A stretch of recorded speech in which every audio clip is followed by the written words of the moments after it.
Hello everyone, सौम्य education YouTube channel पर मैं Sunaina ma'am आप सभी का स्वागत करती हूँ। चलिए स्टूडेंट, आप सभी कैसे हैं और आशा करती हूँ आप सभी बहुत अच्छे होंगे। तो आज हम स्टूडेंट जो है 20 अगस्त 2023 से रिलेटेड पेपर 1 के जो है ईवीएस के क्वेश्चन को डिस्कस करेंगे।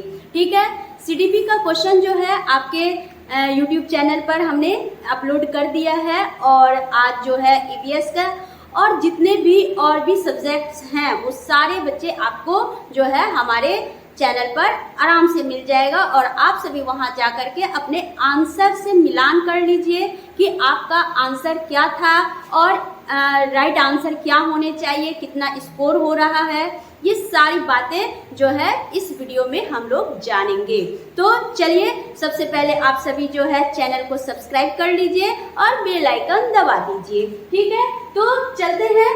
आज ये एकदम ये जो हम लोग सेट जो बना रहे हैं, सेट बी के क्वेश्चन को देख रहे हैं। जो बच्चे सेट बी दिए हैं वो बच्चे जो है जरूर इस क्वेश्चन को मैच करिएगा और जिन बच्चों का सेट ए है या सेट सी है या सेट डी है तो उनको भी घबराना नहीं है, क्वेश्चन वही है, सिर्फ और सिर्फ आपके नंबर यानी श्रृंखला चेंज होंगे। ठीक है, तो आपको क्वेश्चन को मिलाना है और अपना क्या आपने अटेम्प्ट किया वो देखना है। तो चलिए हम लोग चलते हैं क्वेश्चन की ओर।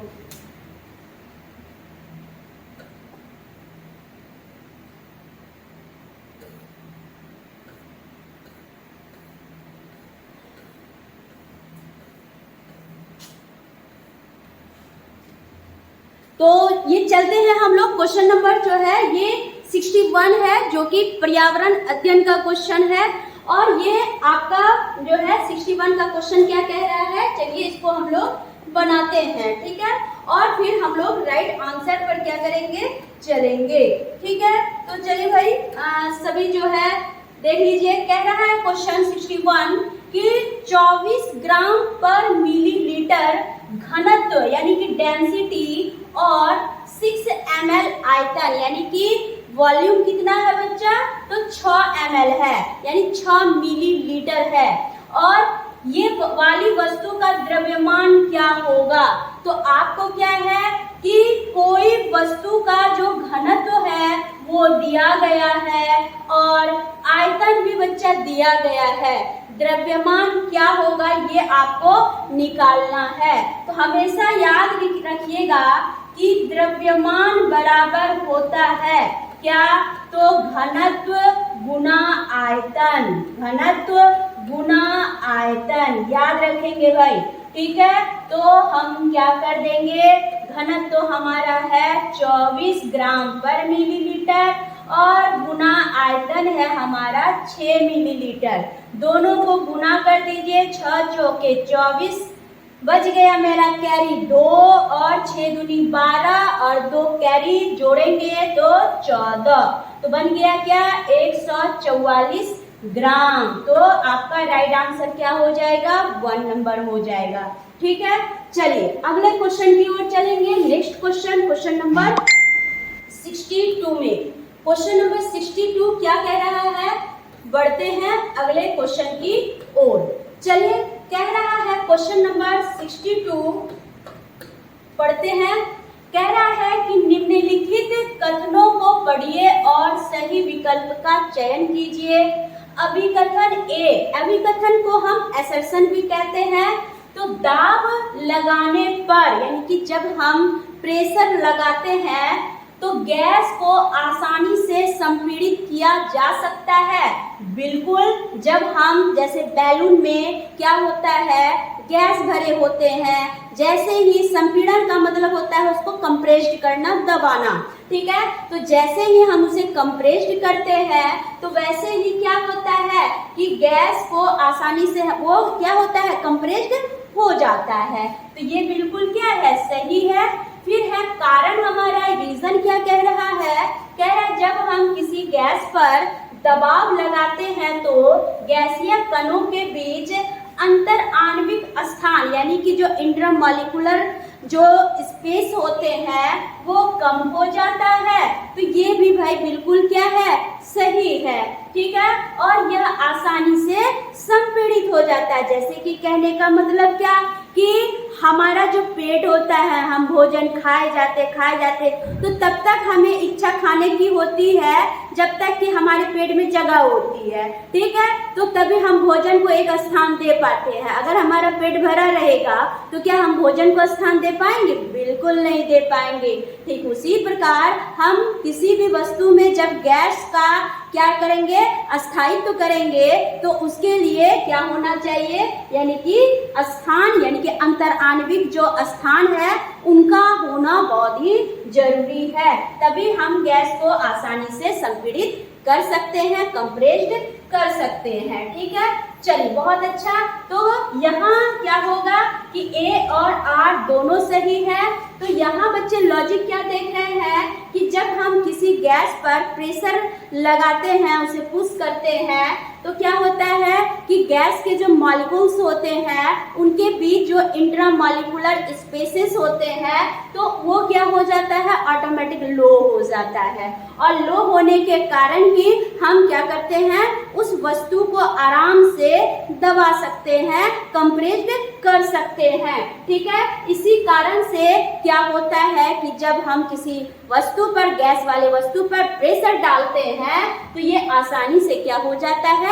कंप्रेस्ड हो जाता है, दब जाता है। यानी कि R जो है वो आपका क्या करता है? एक ही सही व्याख्या कर रहा है। तो इसलिए हमेशा याद रखिएगा कि इसका ऑप्शन क्या होगा? 4 होगा, ठीक है। और जब भी इतना बड़ा क्वेश्चन और असर्शन और रीजन वाले क्वेश्चन आ जाए ना बच्चे, अगर आपके पास टाइम ना हो तो ऐसी स्थिति में हमेशा ये A R दोनों सही होते हैं और हमेशा R एक ही सही व्याख्या करता है। तो ये क्वेश्चन पर ज्यादा फोकस रहता है और मैक्सिमम यही आंसर क्या होते हैं? सही होते हैं।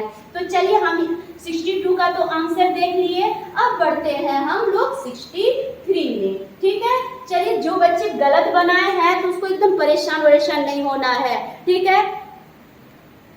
तो अब हम यहाँ क्वेश्चन नंबर 63 में भाई देख रहे हैं, क्या है क्वेश्चन नंबर 63? तो चलिए, कह रहा है कि consider the following statements A and B, ठीक है। तो स्टेटमेंट A क्या कह रहा है कि in Manali houses are constructed with wood, यानी कि मनाली में ढालू छतों वाले मजबूत बांसों के खंभे पर बने ऊंचे उठे हुए लकड़ी के घर बनाए जाते हैं। तो यहाँ ये क्या है? सही है या गलत है?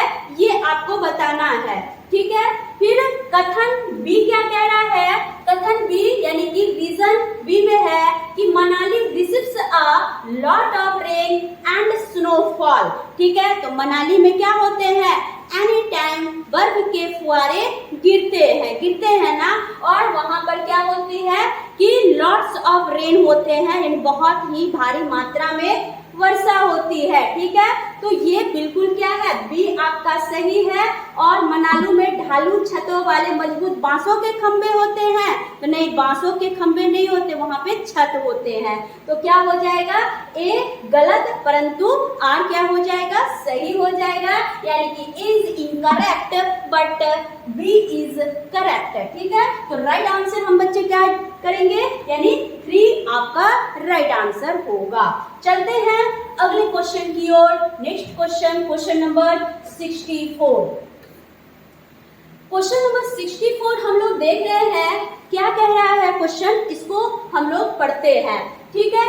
चलिए, कह रहा है कि स्तंभ ए और स्तंभ बी का मिलान कीजिए, यानी कि आपको कॉलम ए को कॉलम बी से क्या करना है?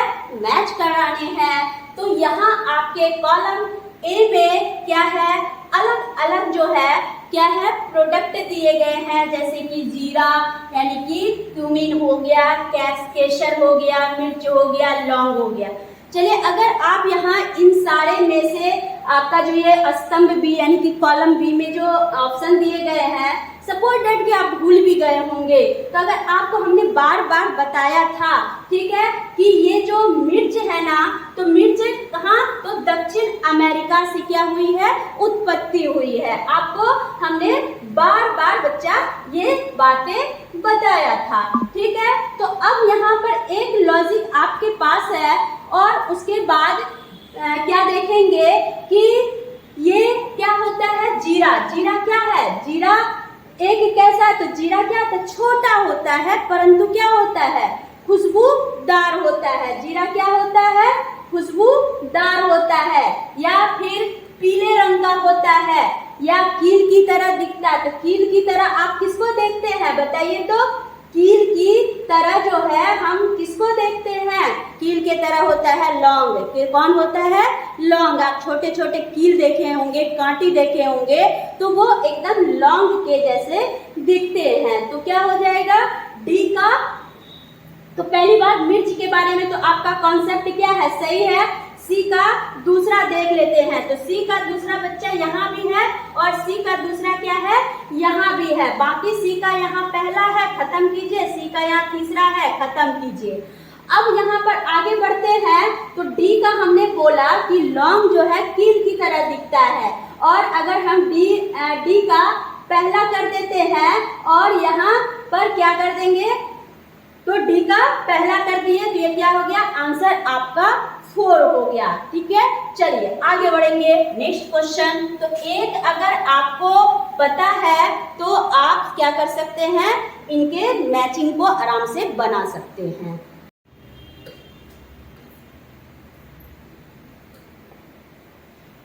चलिए क्वेश्चन नंबर 65 बच्चे देखते हैं। तो क्वेश्चन नंबर 65 जो है क्या कह रहा है क्वेश्चन, कि बंगाल की खाड़ी का तटवर्ती राज्य और केंद्र शासित प्रदेश है। ठीक है, ऑप्शन है आपका तेलंगाना, केरल, उड़ीसा और कर्नाटक। ठीक है, तो यहाँ बताना है कि द कोस्टल स्टेट और union territory of Bay of Bengal is. तो हम राइट आंसर क्या देंगे, तो बंगाल की खाड़ी का तटवर्ती राज्य कौन है, ठीक है, जो एक केंद्र शासित या केंद्र शासित प्रदेश में आता है, तो हम आंसर देंगे कौन, तटवर्ती राज्य उड़ीसा में। ठीक है, चलिए तो राइट आंसर हो गया हमारा 3 नंबर। चलते हैं नेक्स्ट क्वेश्चन की ओर। Question number 66। क्वेश्चन नंबर 66 देखेंगे, कह रहा है कि जंगलों के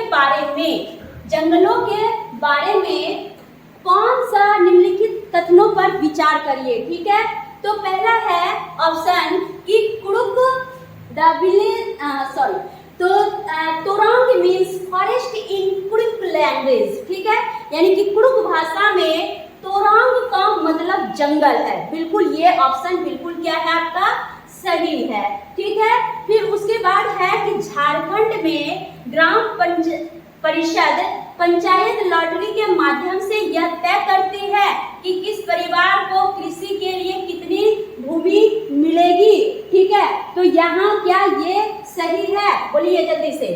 फिर है नेक्स्ट, जंगल अधिकार कानून 2007 उन लोगों को अधिकार दिलाता है जो कम से कम 15 वर्ष के लिए जंगलों में रहते थे। 15 वर्ष के लिए नहीं, 25 वर्ष के लिए। ये आपका क्या हो गया, गलत हो गया। ठीक है, उसके बाद है कि मिजोरम में लगभग 3/4 लोग जंगलों से जुड़े हैं। इनमें अब बताना है कि इनमें कौन सा कथन सही है। ठीक है, तो चलिए, तो यहाँ हमारा जो राइट आंसर क्या हो जाएगा, तो ए और क्या हो जाएगा, बी हो जाएगा। ए और बी हो जाएगा। ठीक है, चलिए आगे बढ़ते हैं अगले क्वेश्चन की ओर। नेक्स्ट क्वेश्चन, क्वेश्चन नंबर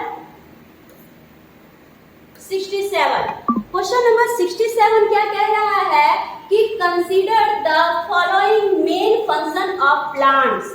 ठीक है, कहने का तात्पर्य है कि पौधे के निम्नलिखित मुख्य कार्यों पर विचार कीजिए। ठीक है, तो कह रहा है कि भोजन का उत्पादन और भंडारण करना। ठीक है, पौधे को शक्ति और सहारा देना। सी है पौधे के अन्य भागों को जड़ों से जल और खनिज लवणों का स्थानांतरण करना। यहाँ आपको देना है कि तनों के मुख्य कार्य कौन है। तने का मुख्य कार्य क्या है, तो यानी कि यहाँ स्टेम का फंक्शन को दिखाना है। तो हम यहाँ क्या देखेंगे कि तना जो है वो भोजन का उत्पादन और भंडारण नहीं करता है। वो कौन करते हैं, तो पत्तियां करते हैं। ठीक है, पत्तियां को हम क्या बोलते हैं, पत्ती जो होता है वो क्या होता है, किचन होता है। ठीक है, चलिए, जो कि फूड फैक्ट्री के नाम से जाना जाता है। तो ये आपका नहीं होगा। पौधे को शक्ति और सहारा देता है कौन, तना देता है, ये आपका बिल्कुल सही है। फिर है कि पौधे के अन्य भागों को जड़ों से जल और खनिज लवणों को स्थानांतरित करना, बिल्कुल पौधे में वाटर और मिनरल्स को ये क्या करता है, प्लांट्स के सारे पार्ट्स में भेजने का काम कौन करता है, तो तना करता है, ठीक है। क्योंकि तना में जो होते हैं दो पाइप होते हैं, जाइलम और फ्लोएम होते हैं। जाइलम से जल का संवहन होता है और फ्लोएम से फूड का जो है क्या होता है, कंडक्शन होता है। तो इसलिए हमारा आंसर क्या हो जाएगा, बी और सी हो जाएगा। चलिए अगले क्वेश्चन की ओर चलते हैं। Next question, question number 68। Question number 68 में हम बच्चे देखेंगे क्या कह रहा है कि bronze is an alloy made by the melting the following, ठीक है। तो यहाँ आपको बताना है कि कांसा यानी जिसे हम ब्रॉन्ज के नाम से जानते हैं एक मिश्र धातु है, बिल्कुल।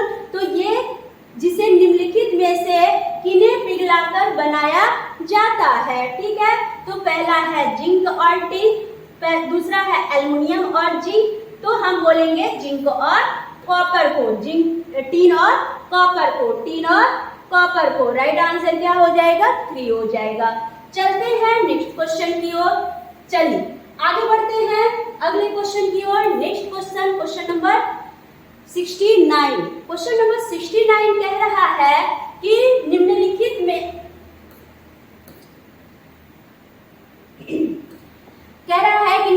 में से हाथियों के बारे में सही कथन चुनिए, यानी कि select the correct statements about the elephants from the following, ठीक है। पहला ऑप्शन है कि 3 महीने के हाथी के बच्चे का वजन सामान्यतः लगभग 100 किलोग्राम होता है, ठीक है।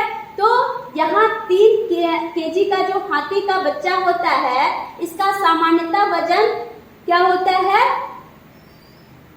100 किलोग्राम होता है। चलिए मानिए इसको।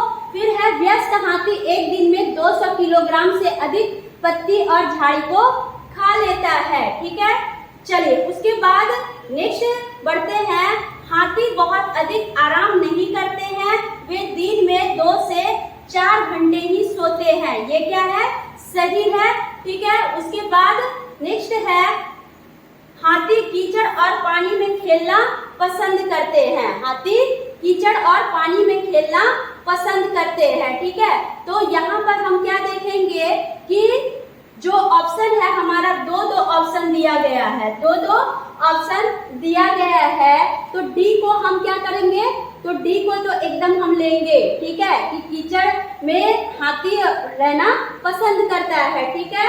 और यहाँ पर ये जो बी नंबर है, बी नंबर क्या होगा आपका, जो है नहीं होगा। तो हाथी बहुत अधिक आराम नहीं करते हैं, वे दिन में 2 से 4 घंटे ही सोते हैं। तो आपका ऑप्शन क्या हो जाएगा, सी और डी हो जाएगा, यानी कि ऑप्शन नंबर 1 हो जाएगा। चलिए अगला क्वेश्चन, क्वेश्चन नंबर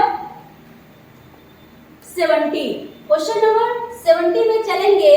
क्या कह रहा है क्वेश्चन, पढ़ते हैं। कह रहा है कि बिहार राज्य के लोगों के लिए निम्नलिखित में से मधुमक्खी पालन कार्यक्रम, ठीक है, मधुमक्खी पालन कार्यक्रम, ठीक है। तो ये जो कार्यक्रम है मधुमक्खी पालन कार्यक्रम आरंभ करने का वर्ष की सर्वश्रेष्ठ अवधि क्या है, ठीक है, बताइए जल्दी से। तो हम बोलेंगे अक्टूबर से दिसंबर, अक्टूबर से दिसंबर, ठीक है। तो राइट आंसर 3 हो गया। चलिए अगले क्वेश्चन की ओर चलते हैं। नेक्स्ट क्वेश्चन, क्वेश्चन नंबर 71 कह रहा है कि रामा प्रत्येक शाम को अपने दोस्तों के साथ क्रिकेट खेलता है, वह क्रिकेट खेलने में कौन सी ऊर्जा का उपयोग करता है। तो क्रिकेट खेलने में घड़ी ऊर्जा यानी कि साउंड एनर्जी का नहीं, मांसपेशीय ऊर्जा का, मांसपेशियों की ऊर्जा का, प्रकाश ऊर्जा भी नहीं होगा, रासायनिक ऊर्जा भी नहीं होगा, मस्कुलर एनर्जी का वो क्या करेगा, उपयोग करेगा।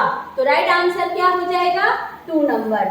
अगला क्वेश्चन बच्चे देखते हैं। Next question, question number 72। Question number 72 कह रहा है कि निम्नलिखित में से कौन सी असम में खाए जाने वाले चावलों की एक सामान्य किस्म है जो पकने के बाद चिपचिपे यानी कि स्टिकी हो जाते हैं। ठीक है, चलिए, which one of the following is sticky rice and a common variety of rice is in Assam.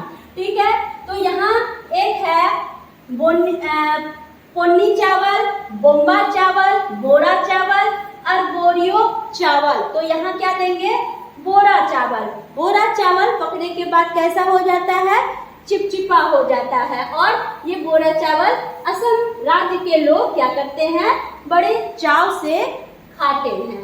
ठीक है, चलिए अगले क्वेश्चन की ओर चलेंगे।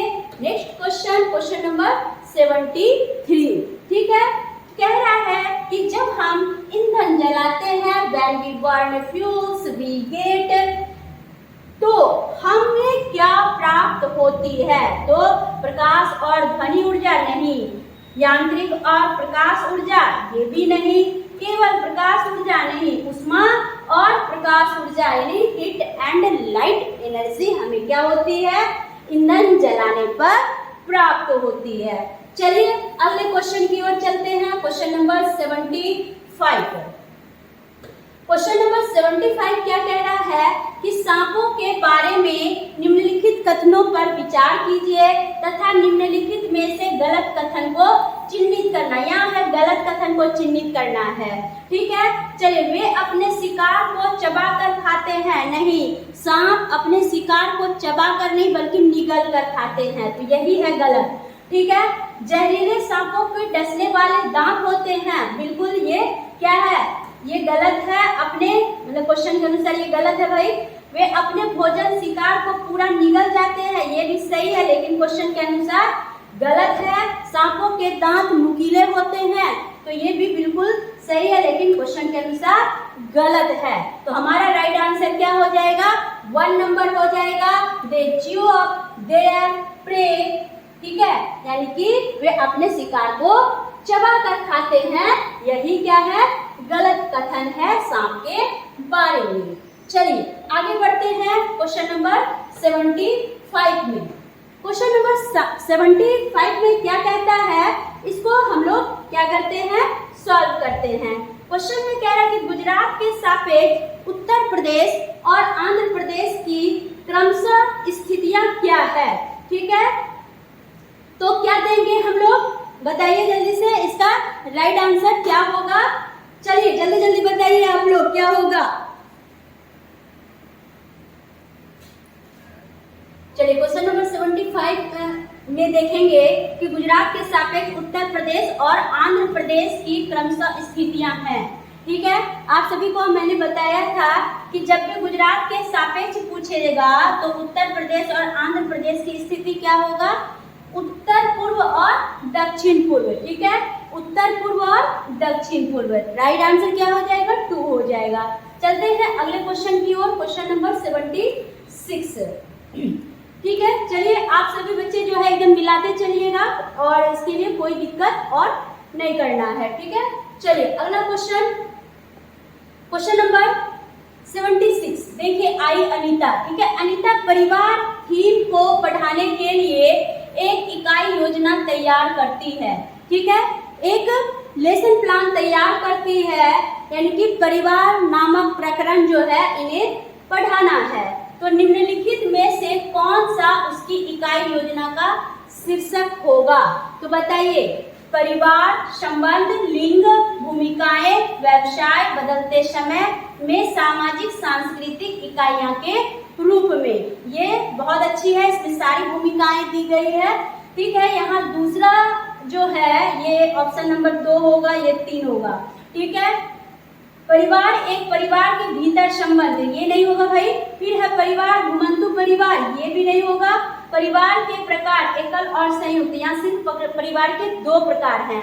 लेकिन यहाँ बच्चा हम क्या देख रहे हैं कि परिवार के बीच संबंध क्या होता है, परिवार में लिंग की क्या भूमिकाएं होती है, परिवार में व्यवसाय का क्या योगदान होता है, बदलते समय में हमारा जो सोशल कल्चर जो यूनिट्स होते हैं वो किस वे में काम करते हैं, ये सारी चीजें अगर अनीता लेगी ना इस थीम में, परिवार थीम में, तो इनके लेसन प्लान बहुत अच्छे से बनेंगे और बच्चे व्यापक रूप से सीखेंगे। इसलिए हमारा राइट आंसर क्या हो जाएगा, 1 नंबर हो जाएगा। चलिए क्वेश्चन नंबर 77 में चलते हैं। क्वेश्चन नंबर 77 क्या कह रहा है, कह रहा है कि श्रीमती शीतल ईवीएस की विभिन्न अवधारणाओं को यानी कि कॉन्सेप्ट को समझाने के लिए प्राथमिक कक्षाओं में कहानियां और कविताओं का उपयोग करना पसंद करती है। तो उनके द्वारा कहानियों और कविताओं के प्रयोग का सबसे उपयुक्त तर्क क्या है। ठीक है, तो पहला है ईवीएस के पाठ्यक्रम को पूरा करना, साथ ही विद्यार्थियों का स्कूल में आने से पहले इनको सुना होना नहीं। फिर है दूसरा, विद्यार्थियों को अपनी कविताओं और कहानियों के लिए प्रोत्साहित करना, ये मान सकते हैं हम लोग। फिर है विद्यार्थियों को भाषा और संस्कृति में विविधता के बारे में जागरूक बनाना, ये भी हमारा सही है। फिर है पाठों को अधिक संवादात्मक, सुखद और दिलचस्प बनाना, तो सही विकल्प आपको क्या करना है, चुनना है। तो इसमें क्या हो जाएगा, बी, सी और क्या हो जाएगा, डी हो जाएगा। बी, सी, डी तीनों हो जाएगा कि पाठ को अधिक संवादात्मक भी बना सके, ठीक है, और यहाँ पर साथ ही क्या हो सके कि सुखद और दिलचस्प बना सके। चलिए आगे बढ़ते हैं। नेक्स्ट क्वेश्चन, क्वेश्चन नंबर चलेंगे 78 में। क्वेश्चन नंबर 78 क्या कह रहा है कि निम्नलिखित में से कौन सा विकल्प क्लास 1 से लेके 5 तक ईवीएस पढ़ाने का एक मुख्य उद्देश्य है, यानी कि which of the following option is a major objective of the teaching EVS from classes 1 to 5। ठीक है, तो देखिए जब भी आप ईवीएस के एक टीचर बनेंगे और 1 to 5 में ईवीएस जब आप पढ़ाने की बात करेंगे, तो क्या शिक्षार्थियों को कक्षा के अधिगम को बाहर के जीवन से जोड़ने में मदद करना, ये बिल्कुल अच्छा है कि बाहर के जीवन से बच्चा क्या हो सके, जुड़ सके और अपने पढ़ाई को, ज्ञान को क्या कर सके, जीवन के लिए उपयोगी बना सके।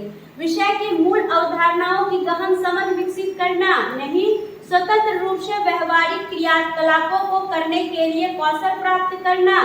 फिर है विद्यार्थियों को मिडिल स्तर पर विचार पढ़ने के लिए तैयार करना, तो ये नहीं है।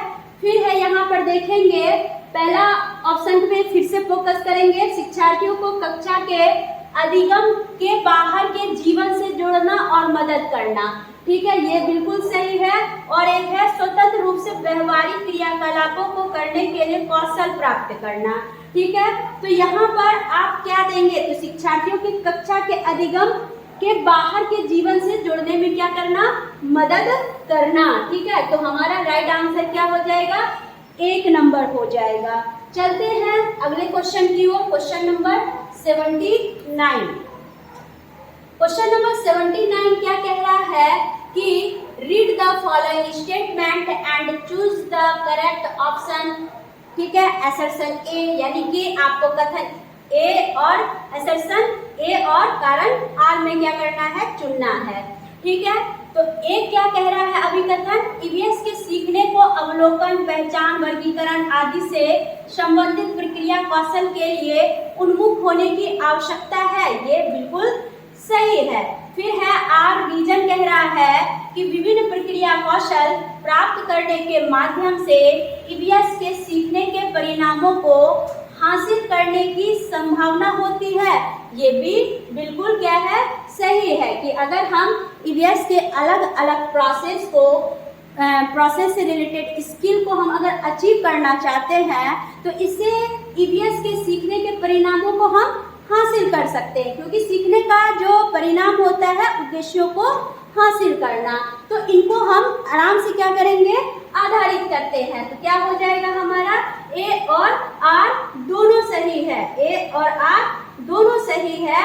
और आर क्या है, ए की विभिन्न प्रक्रिया कौशल को प्राप्त करने के माध्यम से ईवीएस के सीखने के परिणाम को हासिल करने की संभावना होती है, तो इसलिए हम पर्यावरण अध्ययन को सीखने के लिए अवलोकन, पहचान आदि को संबंधित प्रक्रिया कौशल के उन्मुख आवश्यकता है। तो इसलिए क्या हो जाएगा, हमारा ऑप्शन 4 हो जाएगा, यानी कि ए और आर दोनों सही है और आर ए की सही व्याख्या करता है। ठीक है, चलिए अगला question, question number 80। Question number 80 में चलेंगे। कह रहा क्वेश्चन, एक ईवीएस शिक्षक को योगात्मक मूल्यांकन के लिए प्रश्न पत्र तैयार करते समय डैश पर जोर देना चाहिए। प्रश्न पत्र की लंबाई और कुल अंक पर नहीं, प्रश्न पत्र के कुल अंक और सामग्री कवरेज पर। ये बिल्कुल ध्यान देना चाहिए, यानी कि total marks and content coverage of the question paper पर क्या देना है, फोकस करना है। फिर है प्रश्न पत्र की लंबाई और उद्देश्य पर नहीं, प्रश्न पत्र की सामग्री कवरेज और उद्देश्य पर। तो प्रश्न पत्र की सामग्री कवरेज और उद्देश्य है और प्रश्न पत्र के कुल अंक और सामग्री का कवरेज। तो इन दोनों में से हम किस पे चलेंगे, तो हमारा आंसर चलेगा 4 में कि प्रश्न पत्र की सामग्री कवरेज और उद्देश्य पर। ठीक है, चलिए तो ये हमारा सबसे बेस्ट ऑप्शन 4 हो जाएगा। चलिए अगला question, question number 81। Question number 81 में देखेंगे क्या कह रहा है क्वेश्चन। कह रहा है कि an EVS teacher demonstrates an experiment in class in which an egg sinks in a tumbler with water but floats upon adding salt to the water. Which of the following is the most appropriate explanation she can give to students in query? मतलब एक EVS की शिक्षक कक्षा में एक प्रयोग प्रदर्शित करती है, एक एक्सपेरिमेंट को रिप्रेजेंट करता है, जिसमें एक अंडा पानी के गिलास में डूब जाता है। ठीक है, लेकिन पानी में नमक मिलाने पर वो क्या होता है, तैरता है। तो विद्यार्थियों की पूछताछ के लिए वह निम्नलिखित में से कौन सी सबसे उपयुक्त व्याख्या दे सकती है। ठीक है, ये आपको बताना। तो अलग अलग मात्रा में नमक के साथ प्रयोग करें और उसका अवलोकन करें, नहीं। आप उच्च कक्षाओं में सही कारण सीखेंगे, नहीं। प्रत्येक विद्यार्थी को पानी में विभिन्न वस्तुएं डाल करके स्वयं निष्कर्ष निकाल दें, नहीं। पानी के घनत्व के कारण अंडा क्या होता है, तैरता है।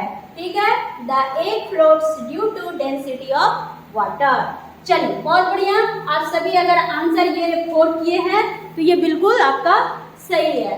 ठीक है, बढ़ते हैं क्वेश्चन नंबर 82 में।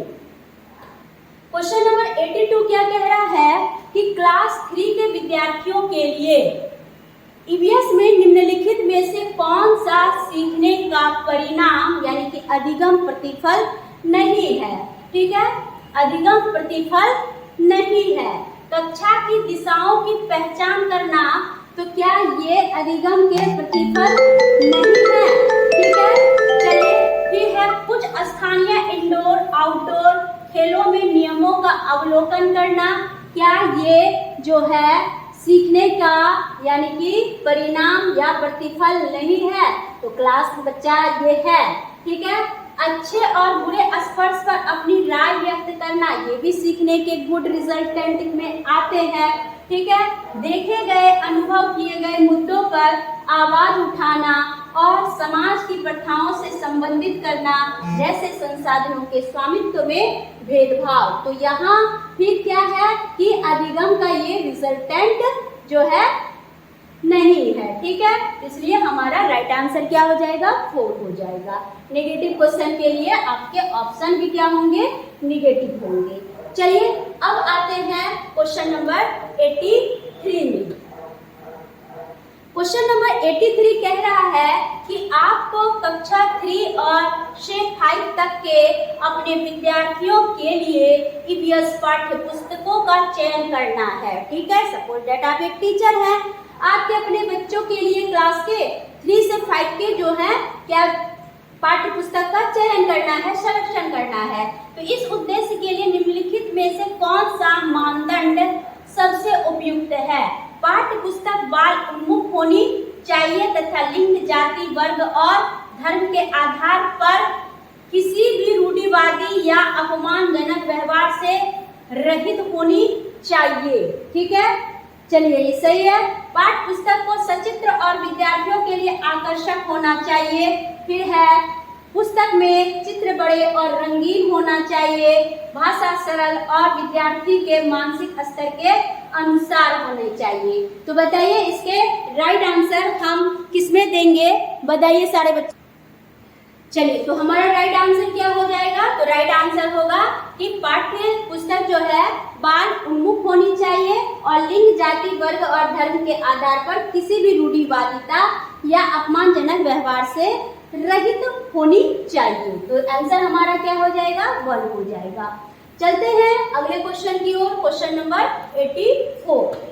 क्वेश्चन नंबर 84 क्या कह रहा है कि read the following statements and choose the correct option. Assertion A, at the primary level EVS has themes instead of topic। ठीक है, कहने का कारण है कि प्राथमिक स्तर पर ईवीएस में विषयों के बजाय थीम है।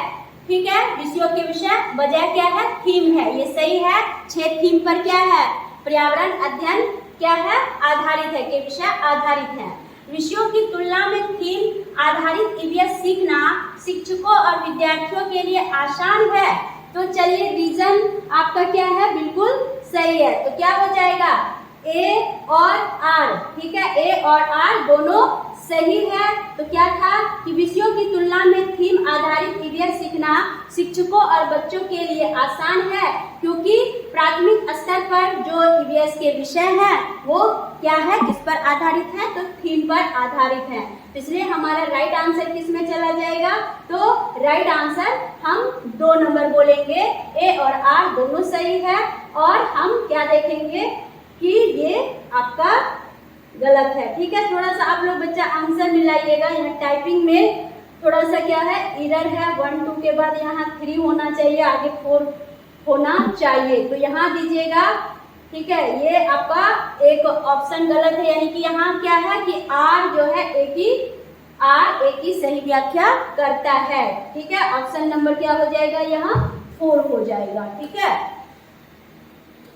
चलिए ऑप्शन नंबर क्या हो जाएगा आपका, 4 हो जाएगा। यहाँ है ए और आर दोनों सही है। ठीक है, चलिए आगे बढ़ते हैं अगले क्वेश्चन की ओर। Next question, question number 85। Question number 85 क्या कह रहा है, कह रहा है कि एक शिक्षिका ईवीएस शिक्षण के लिए अपने विद्यार्थियों के साथ तुल्यकालिक, जिनको हम सिंक्रोनस संप्रेषण का चयन करना चाहती है, वह निम्नलिखित में से किसे चुनेगी। ठीक है, वीडियो कॉन्फ्रेंसिंग, ऑनलाइन चैट सत्र, फोन कॉल, त्वरित संदेश, ब्लॉग, टेली कॉन्फ्रेंसिंग। ठीक है, phone call, pre recorded video, teleconferencing, उसके बाद है email, social media, post, phone call. ठीक है, तो बताइए इसका क्या आंसर होगा। जल्दी जल्दी आप सभी जवाब दीजिए, जल्दी जल्दी भाई जवाब दीजिए, क्या होगा इसका। तो चलिए हमारा आंसर क्या हो जाएगा, 1 नंबर, यानी वीडियो कॉन्फ्रेंसिंग, ऑनलाइन चैट सत्र, फोन कॉल। ठीक है, इसे तुल्यकालिक यानी कि सिंक्रोनस संप्रेषण का ये क्या करेगी, चयन करेगी।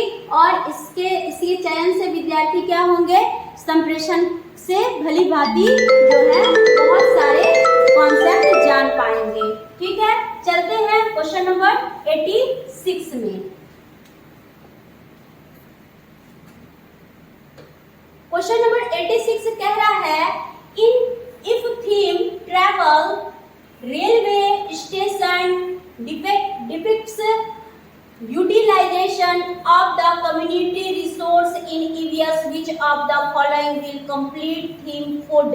तो इसमें आपको ये दिखाना है कि यदि यहाँ थीम होगा, थीम यात्रा रेलवे स्टेशन EVS में एक सामुदायिक संसाधन के उपयोग को दर्शाता है, तो निम्नलिखित में से कौन पूरा करेगा।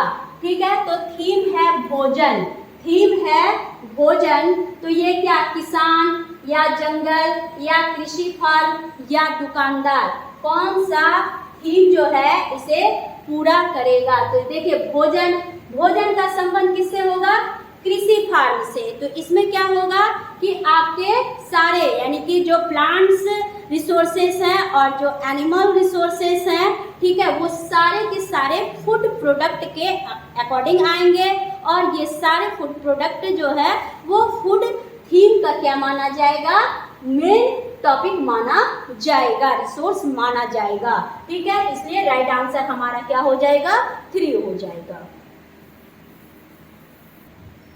चलिए क्वेश्चन नंबर 86 बच्चे देखेंगे क्या कह रहा है क्वेश्चन।